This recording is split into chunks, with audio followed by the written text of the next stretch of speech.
সদা মৰ্নিং স্বাগতম জনাইছো আন এটা নতুন ভিডিঅ'লৈ। আজি 25 ছেপ্টেম্বৰ আৰু আজি হৈছে বিশ্ব ফাৰ্মাচিষ্ট দিৱস। আৰু সেই দিৱসটি আমাৰ শিৱসাগৰ আৰু চৰাইদেউ জিলাৰ সমূহ ৰেজিষ্টাৰ ফাৰ্মাচিষ্ট একগোট হৈ আমি ঐতিহ্যমণ্ডিত চৰাইদেউ পৰ্যটন ভৱনত আয়োজন কৰিছে আৰু আমি তালৈ আহি আছো। আপোনাক আজি বিশ্ব ফাৰ্মাচিষ্ট দিৱসৰ বহুত বহুত শুভেচ্ছা জনাইছো। ধন্যবাদ ধন্যবাদ। হয়, বাকী আপোনাৰ মুখেৰে দুআষাৰ কওকচোন বিশ্ব ফাৰ্মাচিষ্ট দিৱস উপলক্ষে আমাৰ সমূহ ফাৰ্মাচিষ্টসকললৈ এটা বাৰ্তা দিয়ক। বিশ্ব ফাৰ্মাচিষ্ট দিৱসৰ এই দিনটোত আমি সকলোৱে নিজকে প্ৰথম এজন সৌভাগ্যৱান ব্যক্তি হিচাপে এই পৃথিৱীলৈ জন্মগ্ৰহণ কৰি আহিছোঁ বুলি ভাবি ল'ব লাগে। যিহেতু মানৱৰূপী নৰৰূপী নাৰায়ণ এই নৰ সমাজক সেৱা কৰিবৰ কাৰণে আমি আমাৰ জন্মটো আমি ব্যৱহাৰ কৰিব পাৰিছোঁ। গতিকে নৰ মানে মানুহক সেৱা কৰা মানে ভগৱানক সেৱা কৰা হয় আৰু ভগৱান সন্তুষ্ট হয়। আৰু ভগৱান সন্তুষ্ট হ'লে মানুহৰ জীৱন সাৰ্থক হয়। গতিকে আমাৰ প্ৰফেশ্যনটো পবিত্ৰভাৱে ৰখাটো আৰু আমাৰ প্ৰফেশ্যনটোক আমি সুৰক্ষিতভাৱে ৰখাটো আৰু আমাৰ প্ৰফেশ্যনটোক উন্নতি কৰাটো আমাৰ প্ৰধান কৰ্তব্য হয়।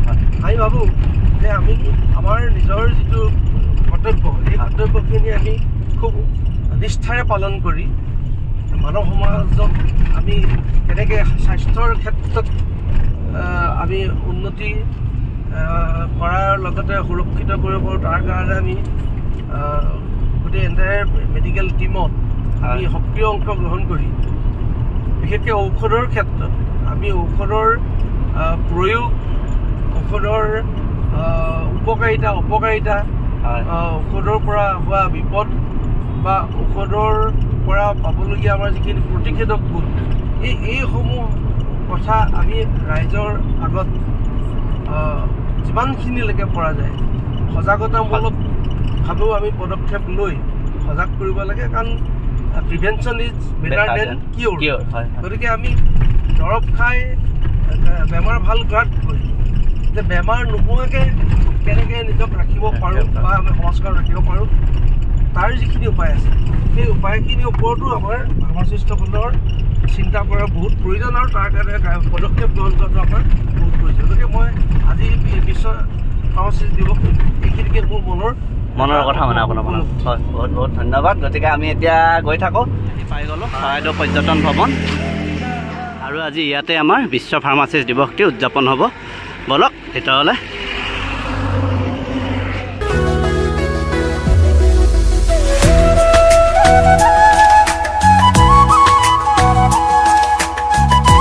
আমাৰ মুকলি সভাৰ কাৰণে সকলোখিনি ৰেডি হৈছে, একদম ডেক'ৰেশ্যন খুব ধুনীয়া হৈছে আৰু অলপ পিছতে আমাৰ আৰম্ভ হ'ব। তাৰ আগতে খুব সুন্দৰ এটা পৰিৱেশ, একদম গছৰ তলত বহি আছোঁ। পুখুৰীটো চাকছোঁ, একদম পদুম ফুল ধুনীয়াকৈ ফুলি আছে, চাৰিওফালে পদুম ফুল।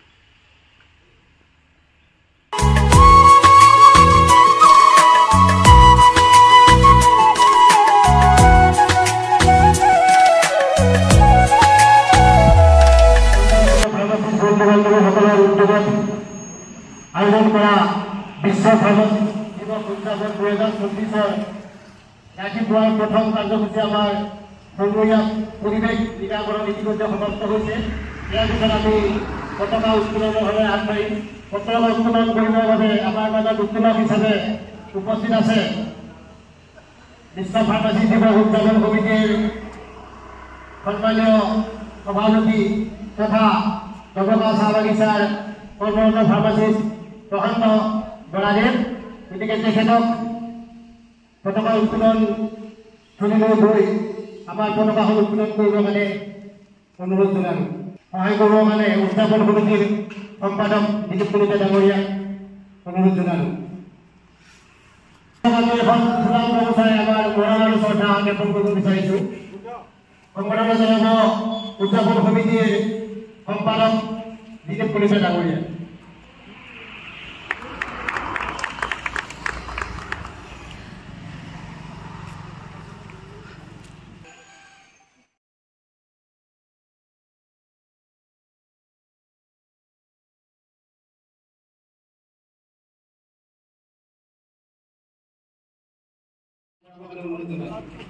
উপস্থিত থকা মহেন্দ্ৰ দত্ত ডাঙৰীয়াক আমি উদযাপন সমিতিৰ তৰফৰ পৰা শ্ৰদ্ধা আৰু মৰম যাচিব বিচাৰিছোঁ এখন ফুলাম গামোচাৰে আৰু সম্বৰ্ধনা জনাব চৰাইদেউ ফাৰ্মাচী শিক্ষা সন্থাৰ সন্মানীয় সভাপতি প্ৰদীপ সন্দিকৈ ডাঙৰীয়া।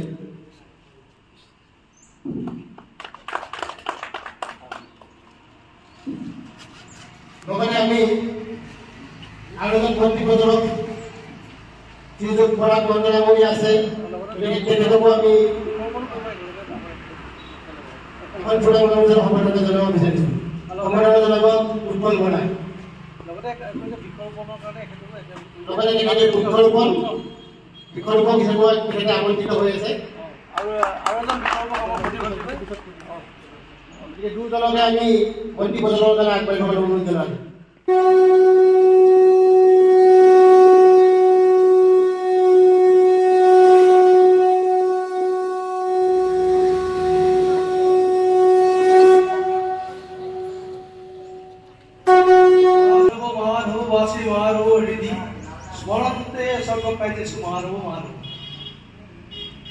যিকোনো কাম কৰিবলৈ যোৱাৰ আগমুহূৰ্তত যদি মানুহৰ নাম লোৱা যায় অৰ্থাৎ ভগৱানৰ নাম লোৱা যায় তেতিয়াহ'লে সেই কাৰ্য বৃদ্ধি হয়। সেয়েহে প্ৰথমে মই মানুহৰ নাম উচ্চাৰণ কৰি আমাৰ আজিৰ এই কাৰ্যসূচীলৈ আমি আগবাঢ়িছোঁ। আপোনালোকৰ নিৰ্দেশ মানি আমি আজি স্মৃতি তৰ্পণ অনুষ্ঠানভাগিত বন্তিগছ প্ৰজ্বলন কৰা হ'ল আৰু মোৰ লগত সহযোগ কৰিলে মোৰ ভাতৃপ্ৰতীক শ্ৰী পৰাগ মহন্তদেৱ আৰু স্মৃতি তৰ্পণ অনুষ্ঠানটিৰ পিছতে আমাৰ আৰম্ভ হৈছিলে বৃক্ষৰোপণ অনুষ্ঠানটি। খুব এটা প্ৰয়োজনীয় অনুষ্ঠান। আপোনালোক সকলোৱে অনুভৱ কৰিব পাৰিছে চাগে গছ কিমান প্ৰয়োজন আমাৰ কাৰণে। এইকেইদিন ইমানেই গৰম আৰু ইয়াৰ মেইন কাৰণটো হৈছে আমাৰ বনাঞ্চল ধ্বংস। আমাৰ পৰিৱেশবিদসকলে কয় যে কোনো এটা অঞ্চলৰ নিৰ্দিষ্ট অঞ্চলৰ পৰিৱেশৰ বাতাবৰণ সঠিক ৰূপত নিয়ন্ত্ৰিত হৈ থাকিবলৈ মুঠ ভূখণ্ডৰ ন্যূনতম 33% বনাঞ্চল থকা অত্যন্ত জৰুৰী। কিন্তু বৰ্তমান বিশ্বৰ কোনো এখন দেশতে এই পৰিমাণৰ বনাঞ্চল নাই। যোৱা 3 দশকৰ আগলৈকে অসমৰ ভূখণ্ডত 33%তকৈ অধিক বনাঞ্চল আছিল, কিন্তু এতিয়া আমাৰ সেই বনাঞ্চল কমি গৈ প্ৰায় 18%হে আছে। গতিকে চিন্তা কৰক আমি কেনেকুৱা এটা দিনলৈ গতি কৰি আছোঁ। গতিকে বৃক্ষৰোপণ অতি জৰুৰী এই সময়ত। আৰু ইয়াৰ পিছতে এটি খুব সুন্দৰ বৰগীতৰে আমাৰ মুকলি সভাৰ অনুষ্ঠানটি আৰম্ভ হৈছিলে।